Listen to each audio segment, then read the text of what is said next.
सो hello guys, welcome और welcome back to my channel. My name is Saurabh and I am third year MBA student. तो आज की video काफ़ी ज़्यादा important होने वाली, काफ़ी ज़्यादा रिलेटेबल होने वाली सारी नीट एस्पिरेंट्स के लिए, क्योंकि आज हम बात करने वाले कि आखिर नीट 2026 के लिए तुम अपनी फिजिक्स को कैसे स्ट्रॉन्ग कर सकते हो।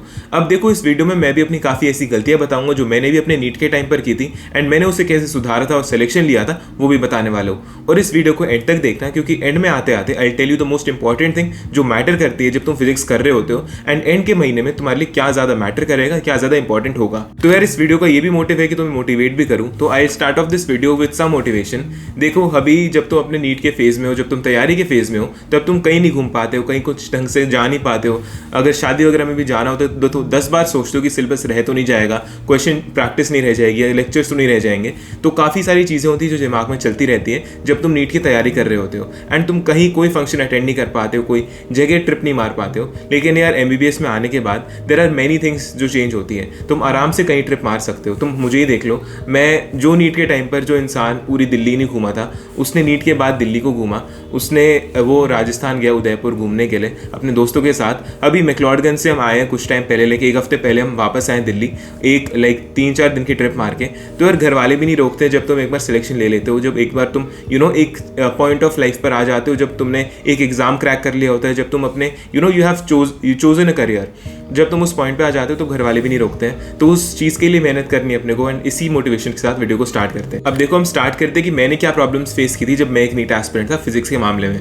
देखो, फिजिक्स में काफ़ी सारी प्रॉब्लम्स आती थी मुझे, जैसे कि मैं लेक्चर्स ले लेता था, नोट्स बना लेता था, नोट्स को पढ़ भी लेता था, लेकिन मेरे से क्वेश्चन सॉल्व नहीं होते थे। आई गेस ये वाली प्रॉब्लम तो में से काफ़ी बच्चे रिलेट कर पा रहे होंगे इस चीज़ पर कि प्रॉब्लम सॉल्व ही नहीं होती, या जो क्वेश्चन है वो सॉल्व ही नहीं होते, इवन तो हमने लेक्चर्स ले लिया, नोट्स पढ़ लिए। एंड एक और चीज़ थी, मुझे एक डाउट था कि एनसीईआरटी पढ़नी नहीं पढ़नी, और उससे पढ़ना है तो कैसे पढ़ना है, और क्वेश्चन प्रैक्टिस को कैसे करना है। देखो, ये सारी प्रॉब्लम्स मैं फेस कर रहा था, एंड आई गेस मोर और एवर तुम लोग भी यही प्रॉब्लम्स फेस कर रहे होंगे। तो चलो अब स्टार्ट करते हैं कि तुम्हें स्टेप बाय स्टेप कैसे तुम्हें चीज़ों को लेना है, कैसे तुम्हें चीज़ों को समझना है। देखो, पहली चीज़ आती है हमारा लेक्चर लेना, वो सबसे ज़्यादा इंपॉर्टेंट है, क्योंकि फिजिक्स को अगर तुम सिर्फ एनसीईआरटी से पढ़ने जाओगे या मॉड्यूल से पढ़ने जाओगे, खुद से भी पढ़ने जाओगे, तो तुम्हें चीज़ें समझ नहीं आएंगी। तो first of all you have to take lectures. तुम किसी भी कोचिंग से ले रहे हो, मैटर नहीं करता है, तुम यूट्यूब से ले रहे हो, वो मैटर नहीं करता है, लेकिन अच्छे टीचर से लो। एंड एक बार लेक्चर जब स्टार्ट करो तो उसके साथ साथ अपने नोट्स बनाओ। अब देखो, नोट्स पढ़ने के बाद हमारा मेन गेम शुरू होता है, वो होता है क्वेश्चन प्रैक्टिस का, क्योंकि क्वेश्चन प्रैक्टिस में तुम्हें एक स्टेप वाइज पैटर्न होता है चीज़ों को करने का, that is from easy, medium and hard. तो हमेशा इजी से स्टार्ट करो, देन मीडियम से, एंड देन हार्ड पर जाओ। अब तुम में से काफी बच्चों का ये भी क्वेश्चन होगा कि भी हम क्वेश्चन प्रैक्टिस करें कहाँ से। तो उसके लिए मैं तुम्हें सजेस्ट करना चाहूंगा दिशा पब्लिकेशन की objective NCERT extract for physics, chemistry and bio for NEET 2026। इस बुक में प्रीवियस ईयर क्वेश्चंस है एंड प्रैक्टिस क्वेश्चन बैंक है, and also chapter wise applied questions है एज पर नीट 2025। इसमें हर चैप्टर को 2 पार्ट में डिवाइड कर रखा है। पार्ट 1 होगा learn and revise, topical NCERT 1 line notes मिलेंगे तुम्हें वहां पर, इसके साथ ही tips and tricks, revision techniques भी होंगी, सब एकदम क्रिस्प फॉर्मेट में। पार्ट 2 होगा टू प्रैक्टिस एंड एक्सेल, इसमें NCERT based topic wise MCQs होंगे, assertion, reason, statement type, matching, HOTS and application based questions भी होंगे। इसके साथ ही हर क्वेश्चन के साथ तुम्हें डिटेल एक्सप्लेनेशंस मिलेगी ताकि कॉन्सेप्ट्स तुम्हारे क्लियर हो जाएं। इस बुक में तुम्हें 3 मॉक टेस्ट मिलते हैं as per latest syllabus, and in all the books contain 4200 plus physics, 3200 plus chemistry and 4400 plus bio के हाई प्रोबेबिलिटी एमसीक्यूज। इसके साथ ही तुम्हें डिटेल्ड क्वालिटी एक्सप्लेनेशंस भी दे रखी है फॉर ऑल द एमसीक्यूज, ताकि तुम्हारी कॉन्सेप्चुअल क्लैरिटी है। And also there is a separate chapter on experimental skills in physics. तो इसलिए अगर तुम नीट 2026 की तैयारी कर रहे हो तो अभी जाकर इस बुक को परचेज करो, क्योंकि ये बुक तुम्हारे लिए काफी ज्यादा इंपॉर्टेंट साबित हो सकती है। लिंक डिस्क्रिप्शन में दे रखा है। अब हमने ये तो बात कर ली कि हमें क्या करना है, पहले हमें लेक्चर्स लेने, नोट्स बनाने, और फिर अपने को क्वेश्चन प्रैक्टिस करनी है। देखो, क्वेश्चन प्रैक्टिस करते टाइम हमें भी प्रॉब्लम फेस होती थी, जैसे फॉर एग्जांपल हो सकता है जब तुम इजी वाले क्वेश्चंस भी कर रहे हो, वो भी क्वेश्चंस तुमसे ना सॉल्व हो रहे हो। मेरे से भी यही प्रॉब्लम आ रही थी, मुझे भी यही प्रॉब्लम आ रही थी, एंड मैंने इसे कैसे सॉल्व किया था वो बताता हूँ। देखो, जो तुम्हारे मॉड्यूल्स है, या जो भी तुम क्वेश्चन प्रैक्टिस के लिए चीज़ अपना रहे हो, उसमें एग्जाम्पल्स हमेशा दिए होते हैं जो तुम्हें बताते हैं कि तुम्हें कैसे क्वेश्चन को अप्रोच करना है। तो अगर तुमसे इजी वाले क्वेश्चन सॉल्व ना हो रहे हो तो स्टार्ट विद एग्जांपल्स वाला पार्ट, एग्जांपल वाले पार्ट से शुरू करो। एग्जांपल में देखो उन्होंने कैसी चीज़ को अप्रोच किया है, क्या उन्होंने फॉर्मूला वहाँ लगाया है, एंड किस थिंकिंग के साथ उस क्वेश्चन को अप्रोच किया है। जब तुम ये चीज़ समझ लोगे ना, तुम्हारे लिए क्वेश्चन प्रैक्टिस काफ़ी आसान हो जाएगा, एंड तुम आराम से ईजी, फिर मीडियम, फिर हार्ड पर आराम से जा सकते हो। अब एक और काफ़ी इंपॉर्टेंट चीज़ आती है कि भैया फिजिक्स की एनसीईआरटी पढ़नी है नहीं पढ़नी। देखो, फिजिक्स की एनसीईआरटी अगर तुम पढ़ने बैठोगे ना, कभी एक बार पढ़ के देखना, अगर तुम पढ़ने बैठोगे तुमसे पढ़ी नहीं जाएगी। मेरे से खुद पर्सनली नहीं पढ़ी गई थी फिजिक्स की एनसीईआरटी, क्योंकि वो काफ़ी कॉम्प्लेक्स वे में लिखी हुई है, काफ़ी तुम्हें दिमाग लगाना पड़ेगा उसे समझने के लिए, एंड इतना टाइम अपने पे है नहीं। तो अपने को क्या करना है कि उसमें जो पॉइंट्स टू पॉन्डर है, जो उसके साथ साथ समरी है, बस वो पढ़ के चले जाओ, तुम्हारा मोर देन 90% ऑफ द चीज़ें हो जाएंगी। एंड वही मेजरली नीट में आती है।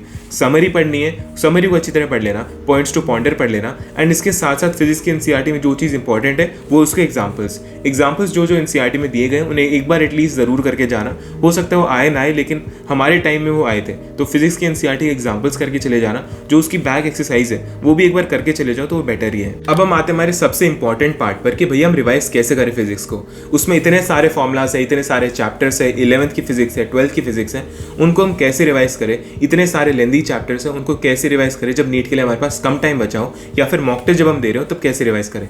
देखो, मेरा एक सिंपल सा फंडा था, मेरा एक सिंपल सा टूल था जो मैं हमेशा अपनी वीडियोस में बताता हूँ, वो शॉर्ट नोट्स बनाने का या फॉर्मुला शीट्स बनाने का। तुम क्या कर सकते हो कि जो तुम्हारे जो फॉर्मुलाज है उन्हें एक कॉपी में लिख डालो। अब तुम्हें स्टेप वाइज तरीके से बता दो कैसे तुम शॉर्ट नोट्स बना सकते हो। फर्स्ट ऑफ ऑल, अपनी जो फॉर्मुला जिसमें तुम फॉर्मुलाज लिखने वाले हो, जिसमें तुम शॉर्ट नोट्स बनाने वाले हो, उस कॉपी को खोलकर साइड में रखो। एंड उसके साथ साथ अपनी जो नोट्स की कॉपी है, जिसमें तुमने अपने सारे नोट्स बना रखे हैं फिजिक्स के, उसे एक साइड में रखो। जो तुम्हारी नोट्स की कॉपी है उसमें जो फॉर्मुलाज लिखे हुए हैं, बस फॉर्मुलाज ही, उन फॉर्मुलाज को वहाँ से उठाओ, मतलब वहाँ से देखो और अपनी उस फॉर्मुला शीट या फॉर्मुला कॉपी में लिख डालो। जब तुम ऐसे चैप्टर वाइज फॉर्मुला को अरेंज करते जाओगे ना, तो तुम नोटिस करोगे तुम्हारे सारे फॉर्मुलाज एक ही कॉपी में है, एंड बस तुम्हें वो एक सिंगल कॉपी पढ़नी है, फिर तुम सारे क्वेश्चंस या मेजर क्वेश्चंस कर पाओगे। तो ऐसे तुम्हें चीज़ों को अप्रोच करना है। फॉर एग्जांपल, कोई वन लाइनर कॉन्सेप्ट है, लाइक वेव्स का कोई कॉन्सेप्ट है, या फॉर एग्जांपल फ्लूइड्स का कोई कॉन्सेप्ट है, वन लाइनर कॉन्सेप्ट है, उसे भी तुम उस कॉपी में लिख डालो, ताकि एग्जाम के टाइम पर जब तुम उसे रिवाइज कर रहे हो तो वो चीज़ तुम्हारे आंखों के एक बार गो थ्रू हो जाए, तुम उसे एक बार देख लो एंड तुम्हें समझ में आ जाए कि हाँ, ये चीज़ मैंने वहाँ पढ़ी थी एंड उसे टेस्ट में अप्लाई कर पाऊंगा। तो हमने ये भी बात कर ली कि कैसे रिवाइज करना है, लेकिन एक और चीज़ जो काफ़ी इंपॉर्टेंट है वो है कि डाउट्स अपने हमेशा सॉल्व करके रखो। देखो, तुम में से काफ़ी लोग होंगे, हो सकता है जिनकी फिजिक्स इतनी वीक हो कि उनको एकदम जो नॉमिनल से, लाइक जो एकदम इजी से क्वेश्चंस होते हैं, वो भी हो सकता है तुमसे सॉल्व ना हो रहे हो। तो यार, इस पॉइंट ऑफ टाइम पर तुम्हें ये नहीं सोचना कि यार लोग मेरे बारे में क्या सोचेंगे अगर मैंने क्वेश्चन सर से पूछ लिया, मैम से पूछ लिए। तो ये वाली चीज़ अपने दिमाग से हटा लो, क्योंकि मैंने भी 11th में ये सबसे बड़ी गलती की थी कि मैंने अपने आप पर डाउट किया, अपने आप को सोचा कि इतना सिली डाउट कौन ही पूछेगा, इतना सिली डाउट किसका ही आता है, एंड ये क्वेश्चन पूछूंगा तो मेरी बेइज्जती और हो जाएगी।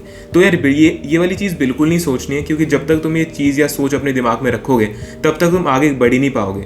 जब तक तुम्हारा डाउट सॉल्व नहीं होगा, तुम्हें अपने आप पर कॉन्फिडेंस नहीं आएगा, तुम आगे क्वेश्चन सॉल्व नहीं कर पाओगे, तो तुम आगे के चैप्टर ही सॉल्व नहीं कर पाओगे, एंड फिजिक्स तुम्हारे ऐसा एक बर्डन बन जाएगा तुम्हारे ऊपर जो तुम रिकवर ही नहीं कर पाओगे अगर तुम डाउट सॉल्व ना करो। तो जब तक तुम अपने डाउट्स पूछोगे नहीं टीचर से, तब तक तुम आगे नहीं बढ़ोगे। तो इसलिए उठो, अपने बेंच से उठो या अपने ऑनलाइन क्लास में अपना माइक ऑन करो और क्वेश्चन पूछो, डाउट पूछो। एंड यार, ऑनेस्टली टेलिंग, जिन बच्चों ने डाउट्स पूछे थे हमारी क्लास में, इंक्लूडिंग मी, उनका सिलेक्शन हुआ। एंड जो एकदम चुप बैठे रहते थे ना कि बस हाँ सर पढ़ा रहे हैं, हाँ ठीक है, मैं बस सुन रहा हूँ, मेरे डाउट्स आ रहे तो मैं पूछूंगा नहीं, हो सकता है लोग मेरे बारे में क्या सोचे। जिन लोगों ने ये सोचा उनका सिलेक्शन नहीं हुआ है। ये मैं लिख के दे रहा हूँ कि अगर तुम डाउट नहीं पूछोगे तो तुम्हारा सिलेक्शन रुक सकता है। तो इसलिए अभी डाउट्स पूछो, जो तुम्हारे डाउट्स है, जितने भी सिली हो, जितने भी तुम्हें लगे कि इतना आसान है फिर भी नहीं हो रहा मेरे से, वो सारे डाउट्स पूछो। एंड इसी के साथ हम वीडियो के एंड पर आते हैं। एंड हमने ये देख लिया कि फिजिक्स को कैसे अप्रोच करना है, क्या मैंने गलतियाँ की थी तुमने ये भी जान ली, एंड तुम क्या गलती कर रहे हो तुम्हें वो भी पता लगी क्या होगा, एंड कैसे उसे सॉल्व करना है। First of all lectures, notes, उसके बाद क्वेश्चन प्रैक्टिस, पीवाईक्यू प्रैक्टिस भी काफ़ी इंपॉर्टेंट है, वो भी करना मत भूलना। इसके साथ ही अपने रिवीजन के लिए शॉर्ट नोट्स बनाना एंड अपने डाउट्स को सॉल्व करना, वो सबसे ज़्यादा इंपॉर्टेंट फैक्टर बन जाता है। तो इस वीडियो में हमने ये सब जाना समझा।